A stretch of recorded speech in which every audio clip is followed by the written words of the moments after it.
ஒரு பகல் வேலை ட்ரெயினில் போயிட்டு இருக்கீங்க, வெளியே வெளிச்சமா இருக்குது. சுரங்கத்துக்குள்ள ட்ரெயின் போனோடனே இருட்டாயிருச்சு. போறீங்க ஒரு 2 கிலோமீட்டர் 3 கிலோமீட்டர் டிராவல் பண்றீங்க. கரெக்டா ஒரு 2 கிலோமீட்டர்ல ட்ரெயின் வந்து ஷட் டவுன் ஆயிடுது, நின்றுது. லைட் எல்லாம் ஆஃப் ஆயிடுச்சு. உங்களுக்கு வெளியே இருக்கிற இருட்டும் சரி, ட்ரெயினுக்குள்ள லைட் ஆஃப் பண்ணிருட்டும் சரி, மொத்தமா சேர்ந்து ஒரு பயங்கரமான இருட்டு அந்த இடத்துல. அடுத்து நீங்க என்ன பண்ணுவீங்க? எப்படி அந்த இடத்துல இருந்து தப்பிப்பீங்க? ட்ரெயின் எடுக்கிறதுக்கு 2 நாள் ஆகும். உங்களுக்கு தகவல் மெசேஜ் வந்துருச்சு. என்ன பண்ணுவீங்க? ட்ரெயின் விட்டு இறங்குவீங்க. இறங்கி என்னடா பண்றது, எதுடா பண்றது, ஃபிளாஷ் அடிப்பீங்க. ஃபிளாஷ் அடிச்சாலும் என்ன தெரியும்? உங்களுக்கு ட்ரெயின் தெரியும், திருப்பி அடிச்சா நீங்க தெரிவிங்க, உங்க கூட வந்தவங்க எல்லாம் தெரிவாங்க. இந்த இடத்தை விட்டு தப்பிக்கிறதுக்கான வழி எங்க கிடைக்கும்? சுத்தி முத்தி பார்ப்பீங்க, எல்லாருமே இருட்டு. கொஞ்சம் தூரம் நடக்கிறீங்க, நடந்து போக தூரத்துல ஒரு புள்ளி மாதிரி ஒரு வெளிச்சம் தெரியும். பாத்துட்டீங்களா? சுரங்கத்துல இருந்து வெளியே போகும்போது தூரத்துல ஒரு புள்ளி மாதிரி வெளிச்சம் தெரியும்.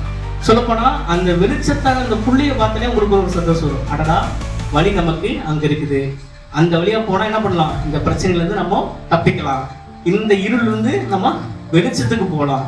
அந்த தூரத்துல ஒரு புள்ளி பார்ப்பீங்க, நீங்க நடப்பீங்க, புள்ளியை பார்த்தாலே ஓடுவீங்க, எல்லாரும் சேர்த்து கூட்டிட்டு ஓடுவீங்க. அந்த புள்ளி பெருசாகவும் பெரிய வட்டமாகவும் போக அது ஒரு பெரிய பாதையாயிரும்.